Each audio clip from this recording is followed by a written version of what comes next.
Assalamualaikum warahmatullahi wabarakatuh. Nama saya Wode Vanessa Amelia Nasrun. NIM saya U1A1202212 kelas D jurusan Farmasi. Baik, judulnya yaitu gangguan enzim, pencernaan, dan cara mengatasinya. Pencernaan secara umum. Pencernaan adalah sebuah proses metabolisme di mana suatu makhluk hidup memproses sebuah zat dalam rangka untuk mengubah secara kimia atau mekanik suatu zat menjadi nutrisi. Pencernaan dibagi menjadi 5 proses terpisah. 1. Pencernaan mekanik, yaitu mastikasi, penggunaan gigi untuk merobek dan menghancurkan makanan dan menyalurkan ke perut. 2. Pencernaan kimiawi, penambahan kimiawi asam bil, enzim, dan air untuk mencegah molekul kompleks menjadi struktur sederhana. 3. Ingesti, yaitu menaruh makanan di mulut. 4. Penyikiran, material yang tidak dicerna dan trek pencernaan melalui defekasi. Yang kelima yaitu penyerapan. Penyerapan yaitu gerakan nutrisi dari sistem pencernaan ke sistem sirkulator dan limpatik kapilaris melalui osmosis, transport aktif, dan difusi. Selanjutnya, proses yang terjadi di masing-masing pencernaan. 1. Mulut. Proses pencernaan manusia dimulai dari waktu makanan digigit, dikunyah, dan dihaluskan di dalam mulut. Makanan yang bercampur dengan air liur akan dipecah menjadi potongan-potongan kecil oleh gigi sehingga menjadi lunak dan mudah ditelan.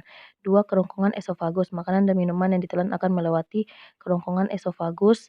Kerongkongan adalah saluran panjang sekitar 25 cm dan berfungsi untuk menyalurkan makanan dan minuman dari mulut ke dalam lambung. Selanjutnya itu yang ketiga, lambung. Lambung akan mengeluarkan zat asam dan enzim untuk melanjutkan proses pencernaan. Selain memecahkan makanan, lambung juga akan membunuh mikroorganisme yang mungkin terdapat pada makanan atau minuman. Di dalam lambung, makanan akan dibuat menjadi cairan pekat atau berupa pasta dan selanjutnya akan didorong ke usus halus. Keempat, yaitu pankreas.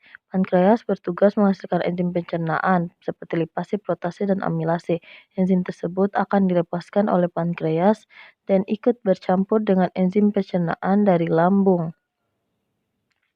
Selanjutnya yang kelima yaitu kandung empedu. Hati atau liver akan menghasilkan cairan empedu terdiri dari kolesterol, garam empedu, bilirubin, air serta mineral seperti kalium dan natrium. Cairan ini berfungsi untuk mencerna lemak menjadi asam lemak. Ketika proses pencernaan berlangsung, cairan empedu akan dialirkan ke dalam usus halus.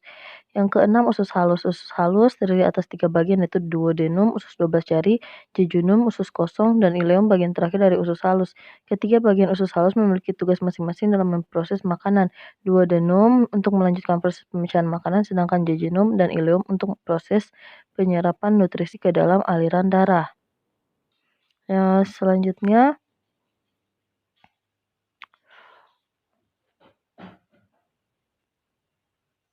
selanjutnya 7. Usus besar. Setelah diolah menjadi berbagai nutrisi yang terserap oleh tubuh, makanan yang sudah dicerna akan meninggalkan sisa atau limbah yang disebut tinja atau feses. Usus besar akan mendorong limbah makanan tersebut ke dalam rektum, yaitu perhentian terakhir pada saluran pencernaan. Ketika rektum sudah terisi penuh dan tinja di dalamnya siap dikeluarkan melalui anus, Anda akan merasakan molas dan muncul dorongan untuk buang air besar. Proses pengolahan dan pencernaan makanan hingga menjadi tinja umumnya memerlukan waktu kurang lebih 30-40 jam. Macam enzim yang terlibat di setiap organ pencernaan dan fungsinya. 1. Amilase. Enzim amilase diproduksi di kelenjar liur, pankreas, dan usus halus. Enzim ini bertugas memecah zat pati atau karbohidrat menjadi glukosa.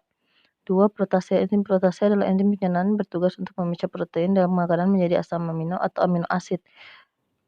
Yang ketiga, yaitu lipase. Lipase adalah enzim yang memiliki tugas memecah lemak menjadi asam lemak dan gliserol, zat gula yang mengandung alkohol. Yang selanjutnya yang keempat yaitu maltase. Enzim ini diproduksi oleh usus halus dan memiliki fungsi untuk menghancurkan maltosa. Yang kelima, laktase. Laktase adalah jenis enzim pencernaan berfungsi memecah gula laktosa yang ditemukan dalam susu dan makanan atau minuman yang terbuat dari susu. Yang keenam, sukrase. Sukrase berfungsi untuk memecah sukrosa menjadi gula sederhana seperti fruktosa dan glukosa.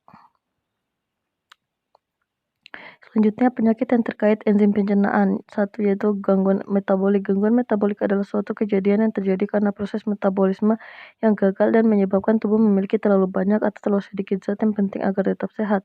Dengan begitu, beberapa penyakit dapat terjadi ketika beberapa zat penting tersebut kurang atau lebih.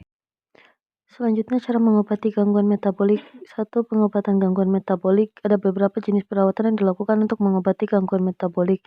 Jenis perawatannya adalah 1. Kurangi atau hilangkan asupan makanan atau obat apapun yang tidak dapat dimetabolisme dengan benar. 2. Ganti enzim atau bahan kimia lain yang hilang atau tidak aktif untuk mengembalikan metabolisme sedekat mungkin ke normal. 3. Jangan menggunakan produk yang mengandung bahan berbahaya sehingga bisa jadi menumpuk akibat dari gangguan metabolisme. Ya, selanjutnya 4. Diet khusus untuk menghilangkan nutrisi tertentu. 5. Mengonsumsi bahan pengganti enzim atau suplemen lain yang mendukung metabolisme. 6. Melakukan perawatan untuk menjaga kandungan darah supaya tidak terpapar dengan bahan kimia untuk mendetoksifikasi produk samping metabolisme yang berbahaya. Hanya itu yang dapat saya sampaikan, lebih dan kurangnya mohon dimaafkan. Terima kasih, saya akhiri dengan wabillahi taufiq wal hidayah. Wassalamualaikum warahmatullahi wabarakatuh.